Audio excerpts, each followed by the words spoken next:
realized he wasn't coming. Booth 7 empty for the first time in 3 years. And then the door opened. 2 bodyguards. A man in a black suit. Eyes like violence waiting for permission. He didn't order. He just looked at her. "You're Mabel Rossi," he said. Not a question. An accusation. Her voice caught. "Yes? You've been helping my father." And just like that, kindness became the most dangerous thing she'd ever offered.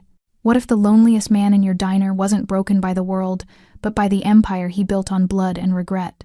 If you're hooked in and want to enjoy this story, go ahead and subscribe, and drop a comment letting me know where you're watching from. It's always amazing to see where everyone's watching. Plus, tomorrow I've got another incredible story lined up, and you definitely don't want to miss it. Alright, back to the story. Mabel Rossi was 26 years old and running on fumes financially, emotionally, spiritually. Kindness cost nothing, so she gave it freely. Her recipient was Vincent, a quiet ghost who wore the same brown fedora every morning and sat by the window like he was waiting for death to remember his address. She poured his coffee without asking, cut his toast into neat triangles, spoke to him like he mattered. She thought he was just another forgotten soul. She didn't know his name was written in blood across Brooklyn. She didn't know his silence was armor. And she certainly didn't know that his son, the youngest, most ruthless mafia boss in the city, was about to walk through that door with murder in his eyes and 2 bodyguards at his back. Because one cold Tuesday morning, Vincent's booth stayed empty. And when the door finally opened, it wasn't for coffee, it was for her.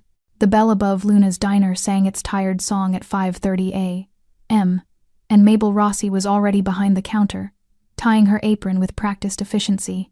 The diner was a relic cracked vinyl booths, the color of dried blood, linoleum that stayed sticky no matter how hard she scrubbed, and the permanent smell of burnt coffee and broken dreams. For 3 years, this had been her stage. She moved through the narrow aisles with a grace born of necessity, carrying plates, refilling cups, manufacturing warmth, even when her own heart felt frozen. At 26, she was drowning slowly in her mother's leftover medical bills and rent that climbed faster than her tips. Her art supplies sat in boxes she couldn't bear to open. The morning regulars filtered in like clockwork. Sal, the taxi driver, ordered 2 eggs over easy. The nurses from Mercy Hospital traded horror stories over pancakes. The construction crew rolled in loud and hungry. And at 7:30 a.m., exactly, Vincent Calley shuffled through the door. Same brown fedora, same soft gray coat, same worn leather shoes whispering against the floor. He never acknowledged anyone, just made his way to booth 7 by the window, the one that caught the morning light through rain-streaked glass. Vincent was different from the others. He was a ghost trying to disappear in plain sight. Lou, her perpetually stressed boss, had warned her the first day. "Don't waste your charm. He doesn't talk, doesn't tip. Just give him black coffee and move on." Brenda, the veteran waitress with the disposition of a rattlesnake, had been more direct. That booth could seat 4 people during rush. Instead, we get Mr. Sunshine hogging real estate. But Mabel saw something else. She saw hands that trembled, reaching for sugar. She saw eyes that stared out the window, searching for something that would never come back. She saw loneliness she recognized in her own mirror, so she ignored Lou's advice. "Good morning," she said that first day, placing coffee down gently. Vincent grunted, didn't look up. For 2 weeks she tried, smiled, made conversation with silence, brought him fresh coffee before he asked. Then, one Monday, Mabel noticed his arthritic fingers struggling with the butter knife, trembling as he tried to cut his toast. His jaw clenched in frustration and shame. She didn't think. She just acted. "Here, let me help with that." Vincent's hands froze. For the first time, he looked up, really looked at her. His gray eyes were storm clouds carrying decades of untold stories. Mabel cut his toast into 4 perfect triangles. Neat, manageable, kind. The diner noise faded into silence. Vincent's voice came out like gravel and smoke. "Thank you, miss." 2 words. But they landed like a benediction. "You're welcome, I'm Mabel." He nodded once. Sharp, deliberate. Something had shifted. Some wall had cracked. From that morning forward, it became their ritual. She'd cut his toast without asking. He'd nod his thanks. Sometimes he'd mention the weather. Once, he told her the rain reminded him of his late wife. Another time, he noticed her doodle on the order pad. "You're talented," he'd said quietly. The compliment stayed with her for days. To everyone else, Vincent remained invisible. To Lou, barely worth the register space. To Brenda, a daily irritation. But to Mabel, Vincent became proof that small kindnesses mattered. That even in a world this hard, there was room for gentleness. She had no idea she was pouring coffee for a man who'd once ruled Brooklyn's underworld. She had no idea Vincent Callie was a name whispered in dark rooms. She had no idea his son was coming. Because one Tuesday morning, Vincent's booth stayed empty. The coffee she'd poured at 7:28 sat cooling, untouched. And at 7:45, 3 men in expensive suits stepped through the door. The leader's eyes swept the room and landed on Mabel. He walked toward her with dangerous confidence. "You're Mabel," he said. "Not a question. An accusation." "Yes? You've been helping my father." And Mabel understood. Kindness had just become the most dangerous thing she'd ever offered. Don't scroll past kindness that turns deadly. Subscribe now, because stories like this remind you how fragile ordinary really is. Miss it, and you'll never see how far one quiet act can push destiny. The man standing before Mabel radiated danger the way the sun radiates heat, constant, inescapable, impossible to ignore. Frank Callie didn't need to raise his voice. His presence alone had turned Luna's diner into a held breath. "My father," he repeated, his dark eyes never leaving hers. "Vincent Callie, you've been taking care of him." Mabel's fingers tightened around the coffee pot. Her mind raced through every morning, every cut triangle of toast, every quiet conversation. The weight of his stare made her feel like she'd committed a crime she didn't know existed. I just served him breakfast," she managed, her voice steadier than she felt. "That's all." Something flickered across Frank's face, surprise, maybe, that she'd spoken at all. Most people, she suspected, didn't talk back to him. They just moved out of his way and prayed he'd forget they existed. "That's all?" His lips curved into something that wasn't quite a smile. "You cut his food. Talked to him like he mattered. Made him feel human again." He paused, and the silence felt like falling. "Do you know what that makes you? A waitress doing her job? Dangerous." The word hung between them like smoke. Behind Frank, his bodyguards remained perfectly still, hands folded, eyes scanning the room with the efficiency of men trained to identify threats before they materialized. Mabel's heart hammered against her ribs, but something in her refused to break. Maybe it was exhaustion. Maybe it was 3 years of swallowing her pride for lousy tips and groping hands. Maybe it was just that she had so little left to lose. "Where is he?" she asked quietly. "Vincent. He's never missed a morning." Frank's expression shifted a crack in the marble. For just a moment she saw grief flicker across his face before the mask returned. "That's not your concern. He's my customer. He's my—" She stopped herself before saying friend, because what were they, really? A waitress and a silent old man who'd found comfort in routine. But Frank caught it anyway. His jaw tightened. "Your friend," he finished for her, and the word sounded like an accusation. "My father doesn't have friends. He has ghosts. He has regrets. He stopped, shook his head as if clearing it. "He's in the hospital. Heart attack. 2 days ago." The coffee pot nearly slipped from Mabel's hands. Will he be okay?" "He's alive." Frank pulled a crisp $100 bill from his pocket and placed it on the counter with precise, controlled movements. "For his breakfasts. All of them. Consider his tab closed." It felt like a dismissal. Like payment for services rendered. The way you'd settle an account before closing a business relationship forever. "I don't want your money," Mabel heard herself say. Frank's eyes narrowed. "Everyone wants my money. I wanted to help him. There's a difference." For a long moment, Frank just stared at her.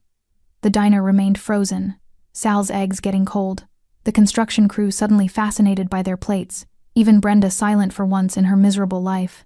Then Frank leaned forward, just slightly, and lowered his voice. "People who help my father have a habit of discovering things they shouldn't, of asking questions that get them hurt. So here's what's going to happen, Mabel Rossi." Her name in his mouth sounded like a threat and a promise. "You're going to take this money. You're going to forget Vincent ever sat in that booth. And you're going to pretend this conversation never happened. And if I don't?" His smile was winter. "Then you'll find out why people cross the street when they see me coming." He straightened, turned toward the door. His bodyguards moved in perfect synchronization. The bell jingled as they prepared to leave. "Mr. Callie," Mabel called out, surprising herself. He paused, didn't turn around. "Tell Vincent." Her voice caught. "Tell him his toast will be waiting, whenever he's ready." Frank's shoulders tensed. For 3 heartbeats, he stood there, a statue in an expensive suit. Then, without turning, without acknowledging her words, he walked out into the gray morning. The door closed. The spell broke.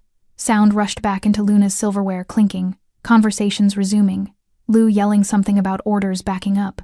But Mabel couldn't move. She stared at the $100 bill on the counter, at Vincent's empty booth by the window, at the rain that had started falling harder now, streaking down the glass like tears. Brenda appeared at her elbow. "Girl, do you have any idea who that was?" Mabel shook her head. "That," Brenda whispered, eyes wide, "was Frank Callie. The Frank Callie. He runs half of Brooklyn. People who cross him end up in the river." Mabel looked down at the $100 bill, then at Vincent's booth, then at the rain, and she knew, with the certainty of thunder following lightning, that her life had just become very, very complicated.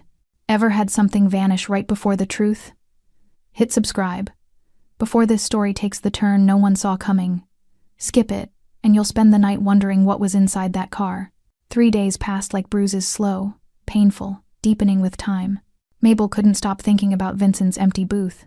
Every morning at 7:30, she'd pour a cup of coffee out of habit, then stare at it cooling by the window, until Lou barked at her to stop wasting product. She'd tucked Frank's $100 bill into her apron pocket, unable to spend it, unable to throw it away. It felt like blood money, like a severance package for a relationship she'd never agreed to end. The diner felt different now. Smaller. Like the walls had moved closer when she wasn't looking. Brenda watched her with a mixture of pity and fascination. "You're mooning over a mobster's daddy," she'd said on day 2, refilling salt shakers. "That's a Lifetime movie waiting to happen, and not one of the good ones." But Mabel couldn't explain it. Vincent had been more than a customer.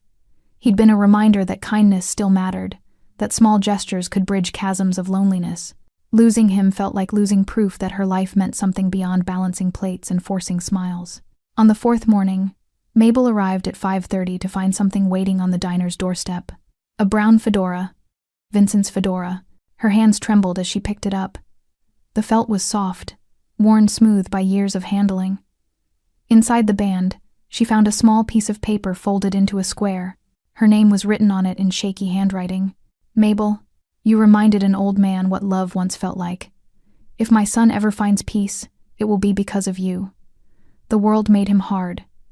Please don't let it make you the same. With gratitude, Vincent." She read it 3 times, standing in the pre-dawn darkness, tears blurring the words. It felt like a goodbye, like a benediction and a warning wrapped together.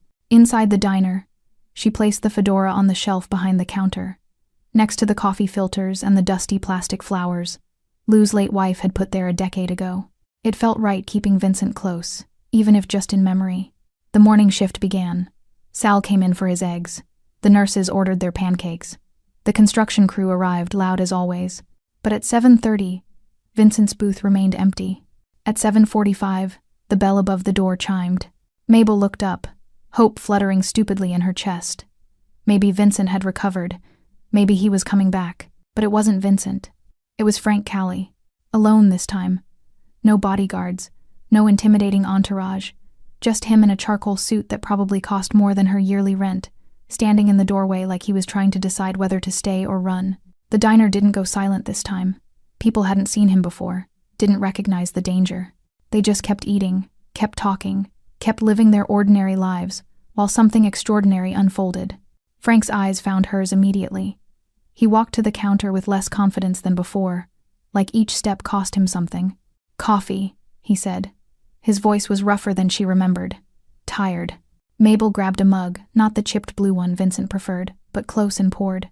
Her hands were steady. She was getting good at performing calm, while her insides screamed. "Black, 2 sugars," she said, remembering how Vincent took his. Frank's expression cracked, just slightly. "You remember." "I remember all my regulars. I'm not a regular." "Then why are you here?" The question hung between them like a challenge. Frank wrapped both hands around the mug as if drawing warmth from it, even though the diner was stifling. "My father woke up yesterday," he said finally. "Asked about you. First thing he said when he opened his eyes, 'Is the girl with the kind smile okay?'" Frank's jaw tightened. "He was dying and he was worried about you." Mabel's throat constricted. "Can I see him?" "No." "Why not?" "Because you're a complication." Frank looked up, and his eyes were devastation wrapped in expensive tailoring. My father spent 5 years hiding from his past. From me, from what our family became. And you, he stopped, shook his head. You made him want to stay in this world. Do you understand how dangerous that is? Dangerous for who? For you. The words came out harsh. My enemies don't care about waitresses with kind smiles. They care about leverage, weaknesses. And my father just announced to a hospital full of people that you matter to him. Mabel set down the coffee pot with deliberate care. I didn't ask for this. Neither did he. Neither did I. Frank stood abruptly, pulled out his wallet. Stay away from my father.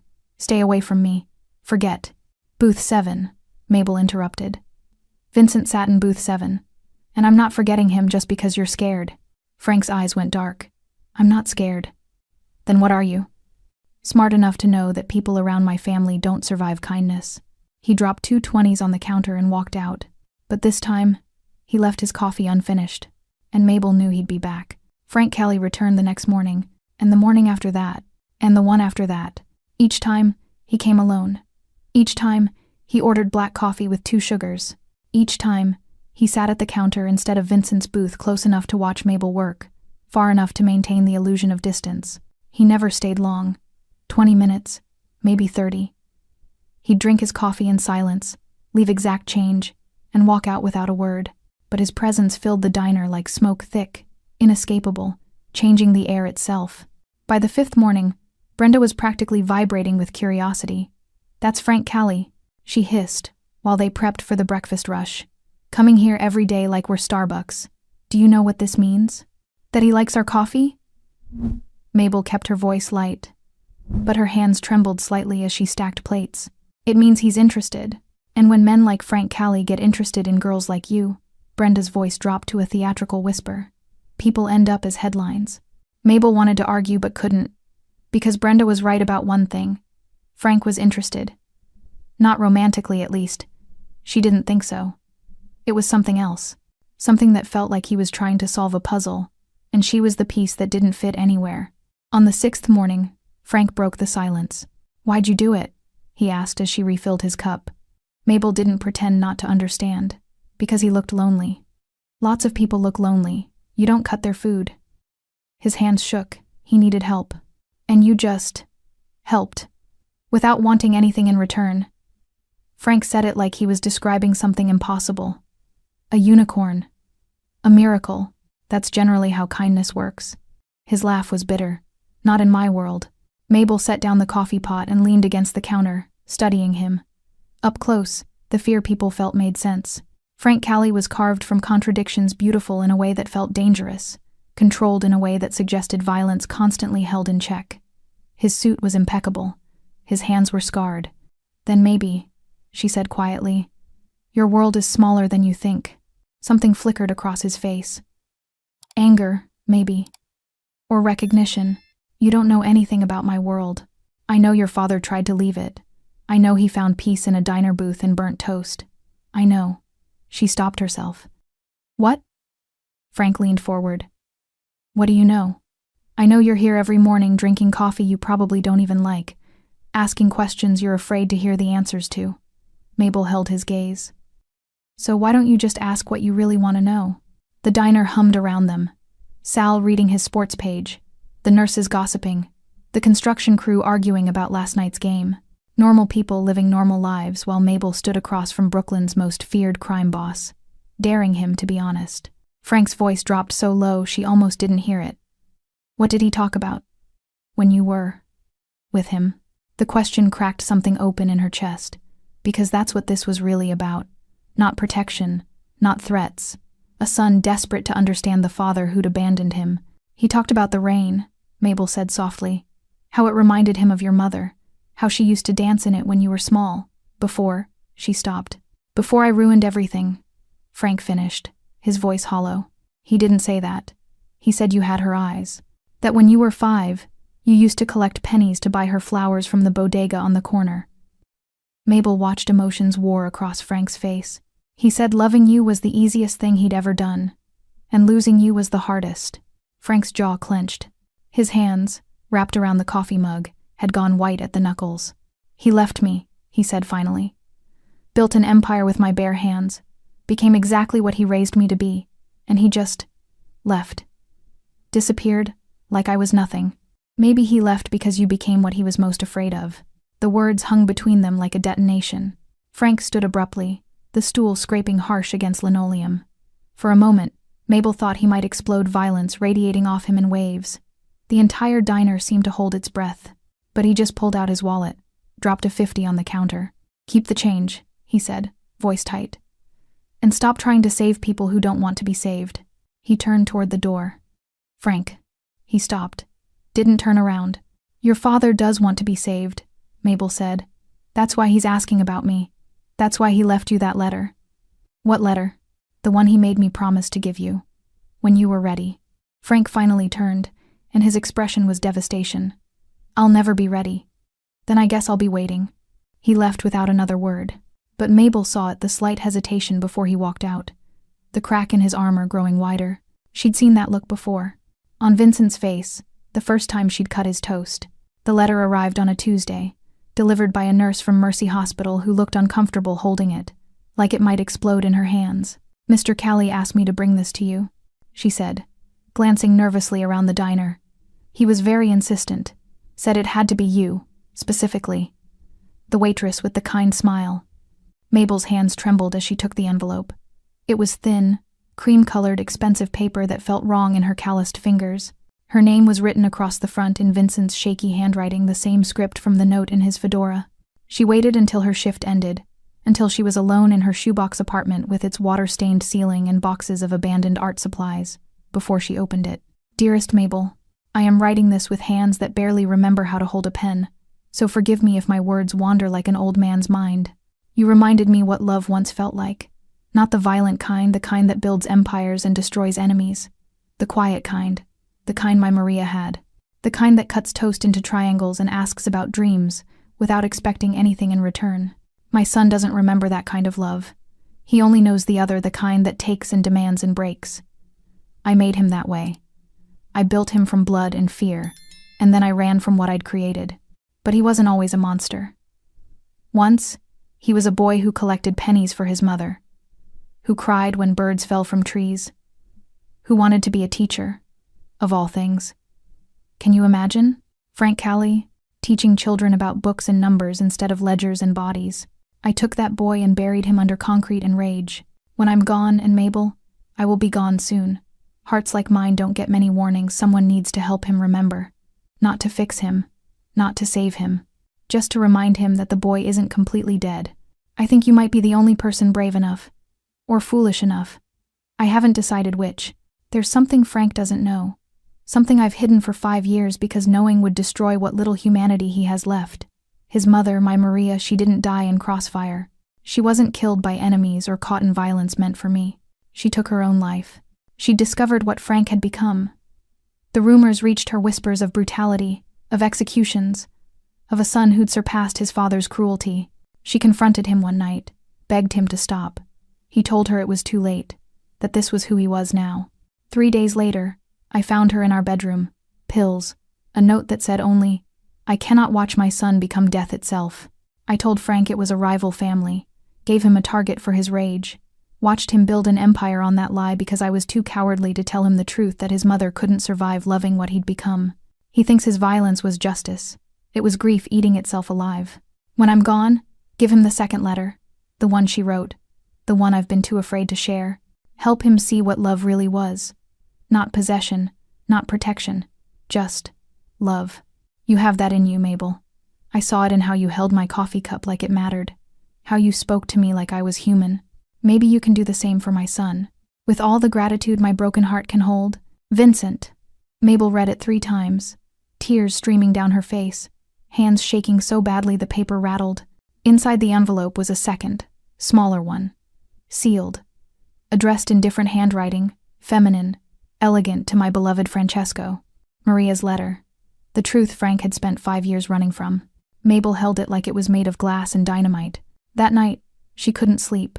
She kept thinking about Frank's face when he'd asked what Vincent talked about, the hollowness in his eyes, the way he'd said, "I'll never be ready," like he was sentencing himself. At 3 a.m., She stood at her window, watching the street below.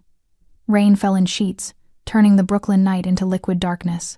A black car sat across the street, engine off, headlights dark, but someone was inside, watching her building, watching her window.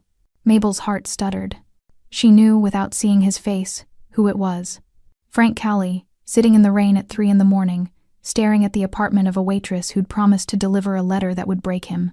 She pressed her hand against the cold glass. In the car below, she saw the brief flare of a lighter, the glow of a cigarette, then the engine started. The car pulled away, swallowed by rain and darkness. But Mabel knew he'd be back.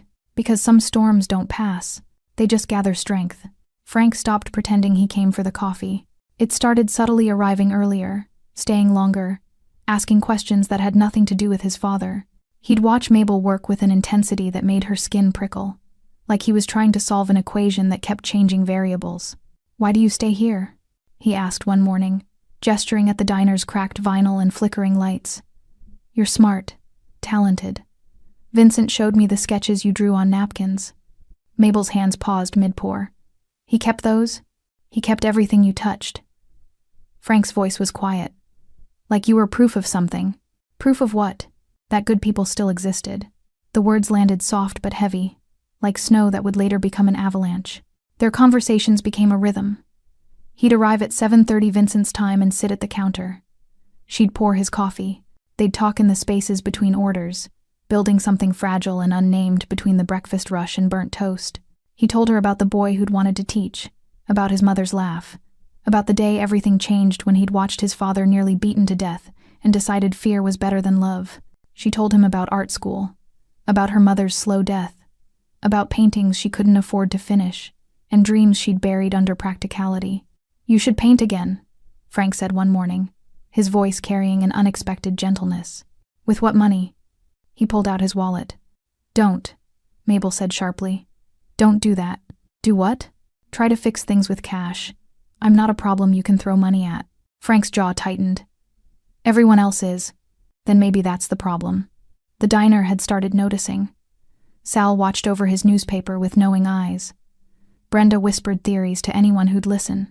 Even Lou, perpetually oblivious, had commented on their intense little coffee clatches. But it was the customers from Frank's world who worried Mabel most. She'd see them sometimes, men in dark cars parked outside, watching through tinted windows. Once, a man in an expensive suit came in, ordered nothing, and stared at her for 10 minutes before leaving. His eyes had been cold calculation. "They're checking you out," Brenda said nervously. "Frank's people, making sure you're not, I don't know, a cop, a threat. I'm a waitress. You're whatever Frank Callie says you are. And right now, he's saying you matter." The thought terrified and thrilled her in equal measure. One morning, Frank arrived with blood on his knuckles. He tried to hide it, keeping his right hand in his pocket, but Mabel saw the split skin, the bruising already purpling beneath his expensive shirt cuff. "What happened?" She reached for his hand before thinking better of it. Frank pulled away instinctively. "Business." "That's not business. That's violence. In my world, they're the same thing." Mabel grabbed the first aid kit Lou kept behind the counter, mostly for burns and knife cuts. But it would work. "Sit. I'm fine. You're bleeding on my counter. Sit." Something in her voice made him obey. He sat on the stool like a scolded child while Mabel cleaned his knuckles with antiseptic. His hands were surprisingly elegant, long fingers, careful scars, the hands of someone who'd built empires and broken bones in equal measure. "Someone said something they shouldn't have," Frank said quietly. "About you." Mabel's hand stilled. "About me?" "That you were accessible. That maybe I'd lost interest. That they could." His jaw clenched. "I made sure they understood their mistake." "Frank." She looked up, meeting his eyes. "You can't hurt people who talk about me." "Why not?" "Because that's not protection. That's possession." "What's the difference?" The question hung between them, raw and honest. "Protection means keeping me safe," Mabel said softly, still holding his damaged hand. "Possession means controlling who gets near me. One is love, the other is fear." Frank stared at their joined hands, her small, calloused fingers wrapped around his bruised knuckles. His voice came out barely above a whisper. "I don't know how to do the first one." "Then learn." "What if I can't?" Mabel squeezed his hand gently. "Then at least you tried." For a moment, the diner disappeared. The clatter of dishes, Brenda's commentary, Lou's yelling, all of it faded into background noise. There was only this: a waitress holding the hand of a monster, trying to find the man underneath. Frank lifted his other hand, hesitated, then touched her cheek with his fingertips. The gesture was so tentative, so uncertain, it broke something in her chest. "You're the only thing in my life that doesn't hurt," he whispered. Before Mabel could respond, the diner door opened. A man stepped inside, tall, scarred, radiating menace. "Frank," he said. "We have a problem." Frank's expression shuddered instantly. The vulnerable man disappeared, replaced by the boss Brooklyn feared. He stood, pulled his hand from hers. "Stay here," he ordered. Then he walked out into whatever violence waited. And Mabel understood. Loving Frank Callie meant watching him walk toward danger and not being able to follow. Would you risk loving the man everyone fears? Subscribe if you believe even monsters deserve a second chance. Refuse and drop your reasons in the comments. But be honest, what scares you more, him or your heart? The call came at 2 a.m. Mabel woke to her phone buzzing against the nightstand, the screen too bright in the darkness. Unknown number. She almost didn't answer. Nothing good happened at 2 a.m., but something made her pick up. "Mabel Rossi?" A woman's voice, professional, tired. "Yes? This is Mercy Hospital. Vincent Callie has been asking for you. A pause. "He's asking you to come now. It's important." Mabel was dressed and out the door in 5 minutes. The hospital smelled like disinfectant and desperation. A nurse led her through fluorescent corridors to the ICU, where Vincent lay in a bed that made him look impossibly small. Tubes ran from his arms. Machines beeped steady rhythms. His fedora sat on the side table. Someone had brought it, probably Frank. Vincent's eyes opened when she entered. They were clearer than she expected. "Mabel," he rasped. "You came." She pulled a chair close, took his trembling hand. "Of course I came. Where's Frank?"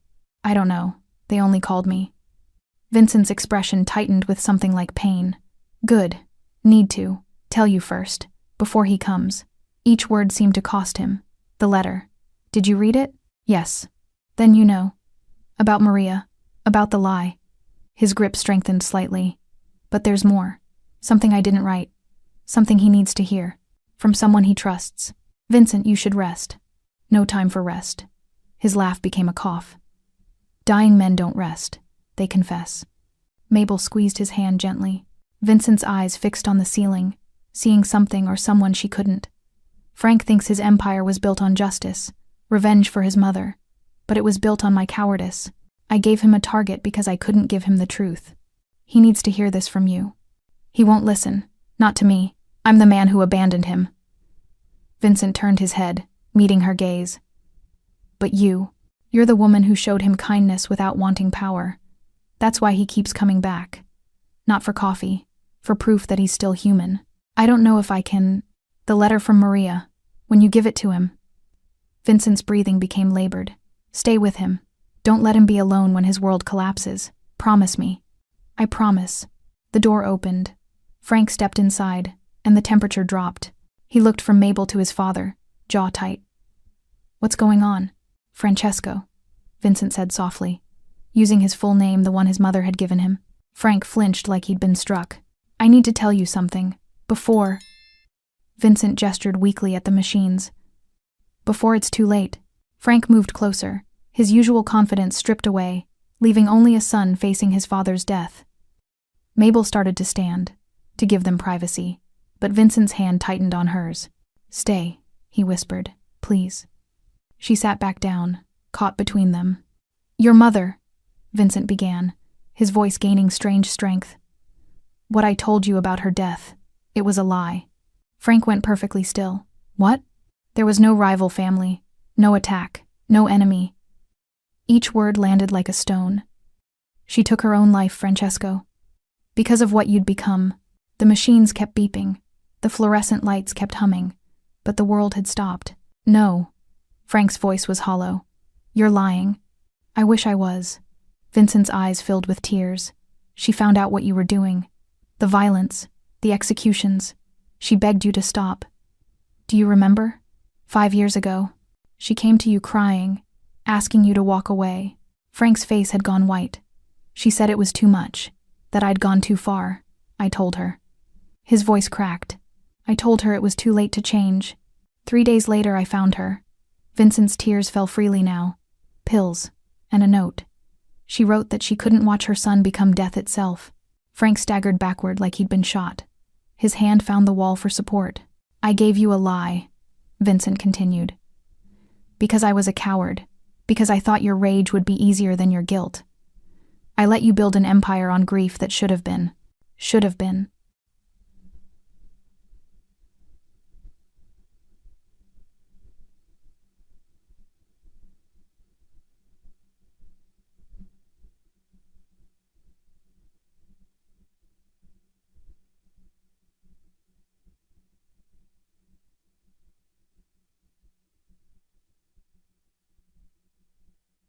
Mabel finished quietly. Vincent nodded. I'm sorry, my son. I'm so sorry. Frank couldn't speak. Couldn't move. He just stood there breaking in slow motion. Every piece of certainty he'd built his life on crumbling. She left you a letter, Mabel said softly. Your mother. I have it. Frank's eyes found hers devastated, lost, searching for something to hold on to. 5 years, he whispered. Everything I did. Everyone I hurt. It was all. His voice shattered. It was all for nothing. No, Vincent said. Not nothing. You can still choose. While there's time, choose to be the man she wanted. The teacher. The boy with pennies. Frank slid down the wall until he was sitting on the cold hospital floor, head in his hands. And for the first time since she'd met him, Mabel saw Frank Callie cry. Frank didn't leave the hospital for 3 days.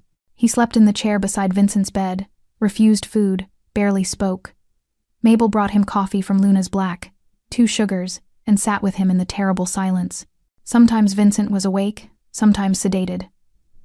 But Frank remained, a statue carved from guilt and grief. On the 3rd night, Vincent passed quietly.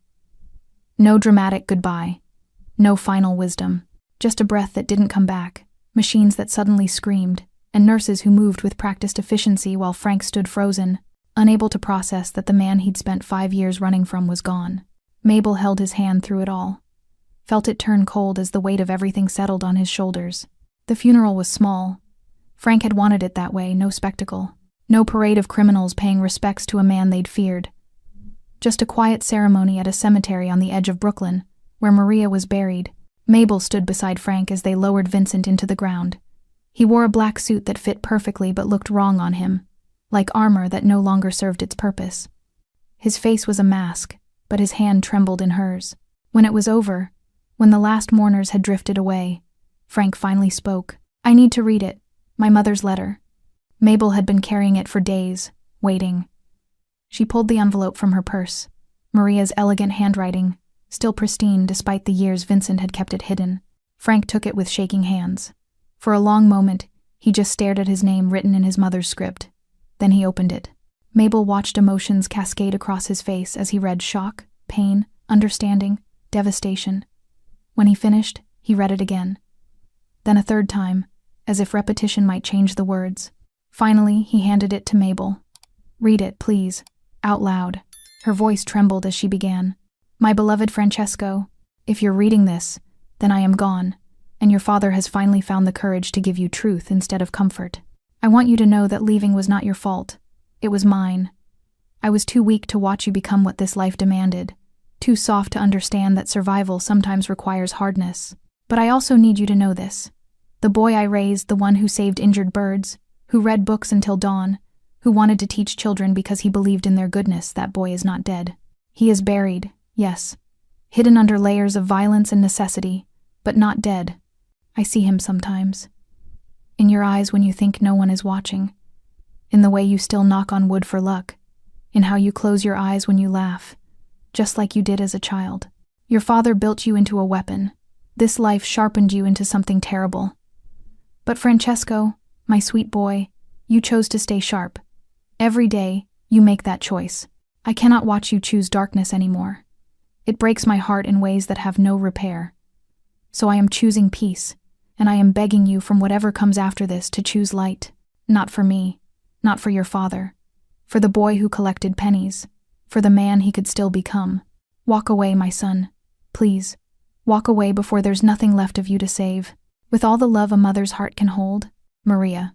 Silence filled the cemetery. Even the wind had stopped, as if the world itself was holding its breath. Frank's voice came out broken. She asked me to walk away, and I told her it was too late. He looked at Mabel with eyes that held 5 years of accumulated pain. What if it is? What if I'm too far gone? Vincent didn't think so. Your mother didn't think so. Mabel stepped closer. And I don't think so. You don't know what I've done. The people I've hurt.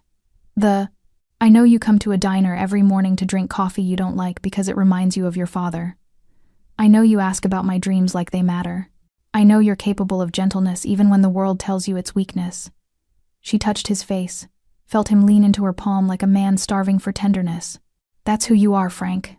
Not what you've done, who you are. And who am I? Someone worth saving. He pulled her close then, suddenly, desperately, not with the control he usually maintained, but with the raw need of someone drowning. His arms wrapped around her like she was the only solid thing in a collapsing world. Help me, he whispered into her hair. I don't know how to stop being this. Then let me show you. They stood there among the tombstones as the sun set over Brooklyn, 2 people trying to build something gentle in a world that rewarded violence. But the world wasn't finished with them yet. The black SUV appeared 3 days later. Mabel was closing the diner, locking the front door, when headlights cut through the darkness. Multiple vehicles, men emerging like shadows given form. She recognized one of them, the scarred man who'd interrupted her moment with Frank weeks ago. His name was Sal. Not her regular Sal, the taxi driver, but Salvatore Costa, Frank's former underboss. Mabel Rossi, he said, approaching with predatory calm. We need to talk about Frank. I have nothing to say to you. That's unfortunate, because he's been making decisions that affect our business. Decisions influenced by, he gestured at her, sentiment. I don't know what you're talking about. Don't you? Sal pulled out his phone, showed her a photo Frank at the cemetery, holding her. Another photo them at the diner, her bandaging his hand. He's going soft, talking about walking away, about dismantling operations, about peace. He said the word like it was poison. That's you, your influence. Maybe he's just tired of killing people. Men like Frank don't get tired, they get weak, and weak men get us all killed. Sal stepped closer. So, here's what's going to happen. You're going to disappear. Take money, take a new life, take whatever you want. But you're going to leave Frank to us. No. That wasn't a request. Mabel's heart hammered, but she stood her ground. Then I guess you'll have to make me. Sal smiled cold, calculating. We were hoping you'd say that. The other men moved closer, surrounding her. Mabel's hand found her phone in her pocket, fingers fumbling for Frank's number. A car engine roared. Headlights blazed. Frank's Escalade crashed through the circle of men like a missile, scattering bodies. He emerged from the driver's seat with a gun in each hand, his expression pure murder. Touch her, he said quietly, and I'll make what happened to Torino look like mercy.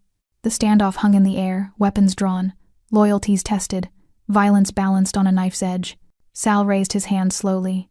This is exactly what we're talking about, Frank. You're compromised, making emotional decisions. You're right. Frank's voice was ice. I am emotional. And right now, I'm emotionally invested in putting a bullet in anyone who threatens her. So you'll kill us? Your own people? I'll kill anyone. That's what you made me. That's what I'm trying to stop being. He glanced at Mabel, something softening in his eyes. But if you force me to choose between my old life and the only person who makes me want a new one, there's no choice. Mabel stepped forward, placing herself between Frank and the guns. Stop, all of you. This isn't how this ends. Mabel. Frank tried to pull her back. No. She turned to face Sal. You think I'm making him weak? Maybe I am. Maybe kindness is weakness in your world. But look at him. She gestured at Frank. Really look. Is this the face of a weak man? Or is this someone strong enough to walk away from power because he finally understands what it cost? Sal studied Frank, saw something that made him pause. You want out, he said finally. Not a question. I want peace, Frank replied. I want to wake up without blood on my hands. I want, he looked at Mabel. I want a chance to be someone she doesn't have to be afraid of. They won't let you walk away clean. You know too much. You've done too much. Then I'll face whatever comes. But on my terms. Frank lowered his guns. I'm done building empires. Tell the families I'm retiring. Tell them Brooklyn is open territory. Tell them whatever you want. But tell them Frank Callie died with his father. Sal laughed bitter, disbelieving. For a waitress. You're throwing away everything for a waitress. No, Frank said softly. I'm throwing away nothing to keep everything that matters. The tension held for another heartbeat. Then Sal holstered his weapon. You're a fool, Frank. Probably, but I'm a fool who might actually sleep tonight. Sal and his men retreated to their vehicles, engines starting, taillights disappearing into Brooklyn's darkness. When they were gone, Frank finally breathed. He turned to Mabel, cupped her face in his hands. Are you okay? She nodded, unable to speak past the emotion clogging her throat. I meant what I said. I'm walking away. From all of it. Frank, you don't have to. Yes, I do. Because you were right. This isn't who I want to be anymore. He pressed his forehead to hers. Teach me how to be the man my mother wanted, the one you deserve. Mabel's tears finally fell. We'll learn together. And there, in the shadow of Luna's diner, under streetlights that had witnessed countless crimes, Frank Callie kissed her not with possession or dominance, but with the tender desperation of someone being reborn. Walking away from an empire, Mabel quickly learned, was more complicated than simply deciding to leave. The first week after Frank's declaration, 3 attempts were made on his life. Not by Sal, he'd kept his word about stepping back, but by rivals who saw vulnerability as opportunity. Men who'd feared Frank Callie for years suddenly sensed blood in the water. Frank handled each attempt with the brutal efficiency that had made him legendary, but each one took a visible toll. Not physically, he was too skilled for that, but spiritually. Every time he had to resort to violence, Mabel watched something in him dim. How do I stop being good at the thing that's destroying me? He asked one night, sitting in her tiny apartment with his head in his hands. They'd been spending more time here, away from the diner, away from prying eyes. Her apartment had become their sanctuary, the one place where Frank could take off his armor and just be Francesco, the boy who'd wanted to teach, the man who was trying to remember how. You don't have to be perfect, Mabel said, sitting beside him on her worn couch. You just have to keep choosing differently. I've made so many wrong choices. How do I know if I'm even capable of making right ones? She took his scarred hands in hers. Because you're here. Because you're trying. That's already a choice your mother would be proud of. Frank looked at their joined hands, his marked by violence, hers stained with coffee and hard work. I don't deserve you. Maybe not, but you're here anyway. He laughed a real laugh, the kind that reached his eyes. You're brutally honest. You know that? Someone has to be. Everyone else is too afraid of you. You're not afraid? Mabel considered. I'm terrified, just not of you. I'm afraid of losing you. I'm afraid that one of these attempts will succeed. I'm afraid that, her voice caught, that I'll choose the violence because it's easier than choosing you. She nodded. Frank shifted closer, turning to face her fully. The dim lamplight cast shadows across his features, making him look younger, more vulnerable. Mabel, I've spent 5 years building walls, burying everything soft because softness got people killed. My mother, my father, everyone I tried to protect by being harder, meaner, more ruthless than anyone else. You don't have to protect me that way. I know.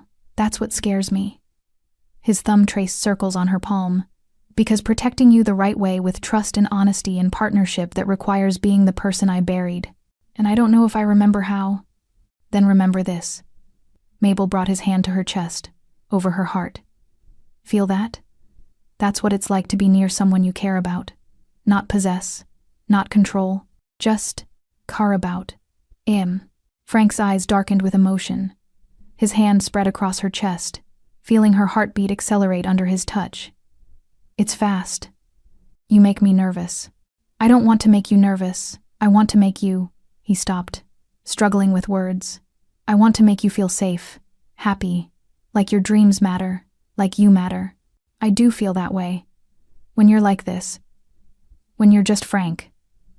Not the boss, not the legend, just the man who drinks coffee he doesn't like because it makes him feel close to his father.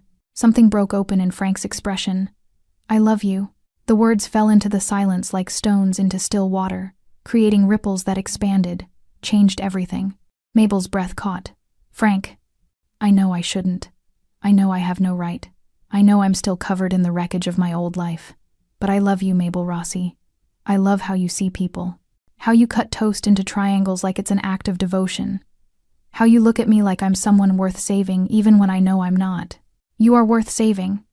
Maybe. But that's not why I love you. I love you because you make me want to be worth it. You make me want to wake up and choose light instead of darkness. You make me believe that maybe the boy who collected pennies isn't completely dead. Tears streamed down Mabel's face. I love you too. God help me. I love you too. Frank cupped her face, his thumbs wiping away tears. Say it again. I love you, Francesco Colli. I love the man you are. The man you were. The man you're trying to become. He kissed her, then soft at first, tentative, like he was afraid she might break. But Mabel pulled him closer, deepening the kiss, pouring 5 years of loneliness and 3 months of growing feelings into it. When they finally broke apart, both breathing hard, Frank rested his forehead against hers. I don't know how to do this, he whispered. The normal relationship thing. The building a life thing. Neither do I. We'll figure it out together. What if I fail? What if I slip back into? Then I'll be there to remind you who you are. And you'll do the same for me when I forget I'm more than just a waitress drowning in debt. Frank smiled, genuine, full, transforming his entire face. You're so much more than that. You're the woman who resurrected a dead man's heart. They spent the rest of the night talking about everything and nothing. Frank told her about the teacher he'd wanted to be, the books he'd loved, the life he'd imagined before violence became his language. Mabel shared her dreams of painting, of galleries, of creating beauty instead of just serving it. As dawn broke over Brooklyn, painting Mabel's apartment in soft gold light, Frank held her close on the couch. I have to tell you something, he said quietly. There's a hearing next week. The DA has been building a case. They want me to testify against the families in exchange for immunity. Mabel's stomach dropped. That's dangerous. It's necessary. If I'm really walking away, I need to burn the bridges so thoroughly there's no path back. He tightened his arms around her. But it means going into witness protection for a while. Maybe months. Maybe longer. We'll be separated. Yes. Mabel turned in his arms, meeting his eyes. Then we make these days count. Every morning, every conversation, every moment, we make them count. And after, when it's over, we find each other again, no matter how long it takes. Frank kissed her forehead, her cheeks, her lips. I'll find you, Mabel. Even if I have to search the whole world, even if it takes years, I'll find you. Promise. I promise. They sealed it with a kiss as the sun rose, two people who'd found love in the least likely place, holding on to each other as the world they knew prepared to burn down around them. Because loving Frank Colli meant accepting that nothing would be easy. But as Mabel discovered that morning, wrapped in his arms while Brooklyn woke outside her window, some things worth having were worth fighting for, even if the fight never truly ended. Don't let their story end in silence. Subscribe now because not every sinner gets a chance to love clean. If you'd still walk away, tell us in the comments why some hearts don't deserve saving. 6 months later, Mabel stood outside Luna's diner with a paintbrush in her hand and tears in her eyes. The renovation had taken 3 months. Lou had finally sold her the place too old, too tired to keep fighting the inevitable decline. With the money Vincent had left her in his will, a surprise that still made her cry, she'd transformed the fading relic into something new. The sign above the door no longer read, Luna's. It read Vincent's place. The interior glowed with warm light. She'd kept the original booths but reupholstered them in deep burgundy. The sticky linoleum was gone, replaced with warm hardwood. The walls, once dingy and gray, now displayed local art, including several of her own paintings, finally finished after years of gathering dust. But booth 7 remained exactly as it was, Vincent's booth, with a small brass plaque that read, "Reserved for those who need kindness." The diner had reopened 2 weeks ago to surprising success. Word had spread about the waitress who'd loved a mobster's father and transformed a dying diner into something hopeful. People came for the story, but they stayed for the food and the warmth Mabel had always offered. Brenda still worked there, softer now, telling stories about the old days to anyone who'd listen. Sal, the taxi driver, still ordered 2 eggs over easy. The nurses still traded gossip over pancakes. But every morning at 7:30, Mabel still poured 2 cups of coffee. One for herself, one for the empty seat at the counter, just in case. Frank had entered witness protection the week after their confession. She'd watched him walk away into federal custody, watched him disappear into a system designed to erase people. No contact, no updates, no guarantee he'd ever come back. The DA had been thrilled. Frank's testimony had dismantled 3 major crime families. Brooklyn's underworld had fractured, scattered, rebuilt itself into something smaller and less organized. And Frank Callie had vanished like he'd never existed. Mabel touched the locket around her neck, a gift from him before he left, containing a photo of Vincent and Maria, young and in love. On the back, he'd engraved, "For the boy with pennies, for the teacher he'll become." She'd learned to live with absence, to find joy in the diner, in her art, in the community she'd built. She'd learned that love didn't always look like Hollywood endings. Sometimes it looked like holding space for someone, even when they couldn't be there. The bell above the door chimed. Mabel turned, expecting the morning rush, and froze. A man stood in the doorway, plain gray jacket, jeans, no expensive suit, no bodyguards, hair slightly longer, touched with more silver, glasses wire-rimmed, professorial. But those eyes. She'd know those eyes anywhere. "Frank?" Her voice came out as a whisper. He smiled, nervous, hopeful, completely different from the dangerous man who'd first walked through that door. "Actually, it's Francesco now. I'm going back to my mother's name. Francesco Costa." Mabel's hands trembled. "You're really here. I'm really here." He stepped inside, looking around at the transformed space. "You did this? It's beautiful. Vincent left me money. I couldn't just. I had to make something good from it." Francesco's eyes landed on booth 7, on the brass plaque.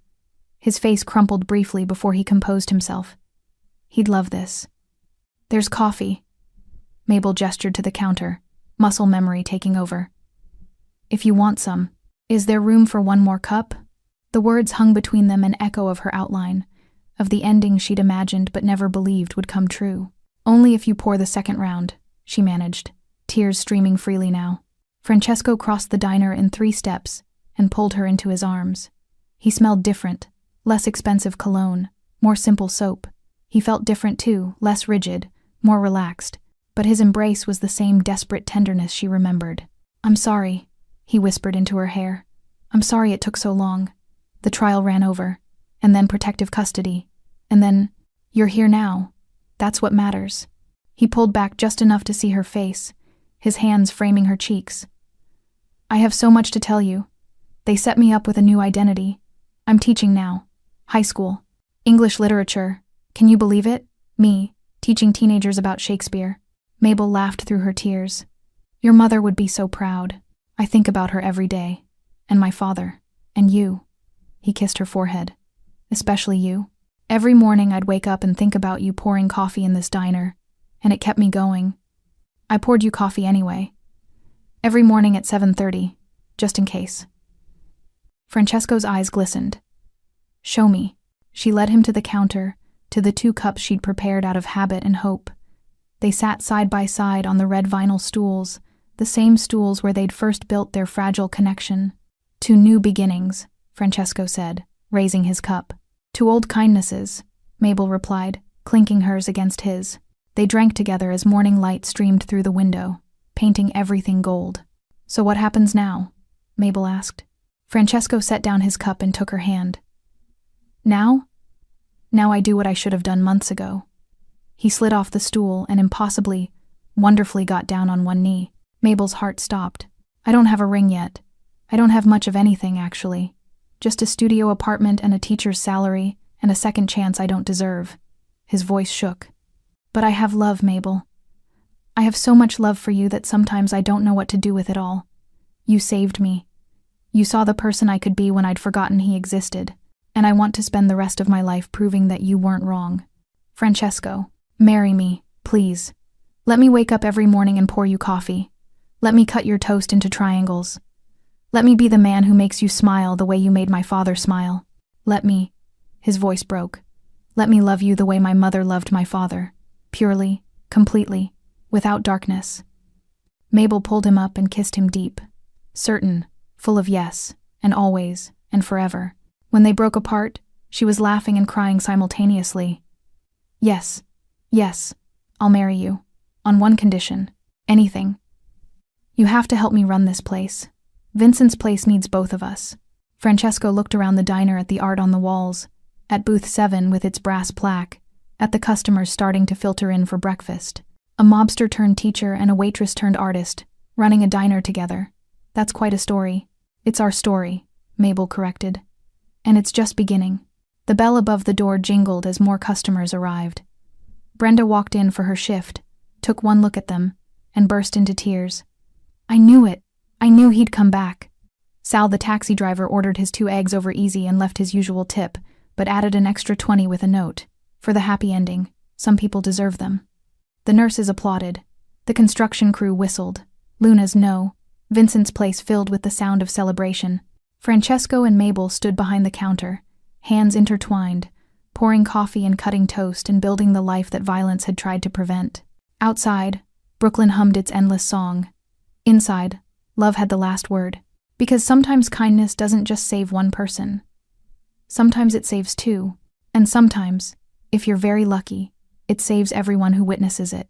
Vincent's fedora still sat on the shelf behind the counter, next to the coffee filters, a reminder of where it all started. Of the old man who'd taught a waitress that small gestures matter. Of the son who'd learned that empires built on blood always crumble, but love, real love, endures. As the morning rush swelled around them, Francesco leaned close to Mabel and whispered, "Thank you." For what? For cutting my father's toast, for seeing past the monster, for teaching me that redemption isn't about forgetting who you were, but about choosing who you'll become. Mabel squeezed his hand. We chose each other. That's all that matters. And as the sun climbed higher over Brooklyn, Vincent's place, a diner built on kindness, saved by love, and blessed by the ghost of an old man who'd believed in both, became exactly what it was always meant to be. Home. Thanks for sticking with this story till the end. If you enjoyed it, you're going to love the next one. It's packed with unexpected turns and heartfelt moments. Click the image on your screen to keep the journey going, and make sure to hit subscribe for more amazing stories. Drop a comment and rate this story from 1 to 10. I can't wait to see what you think.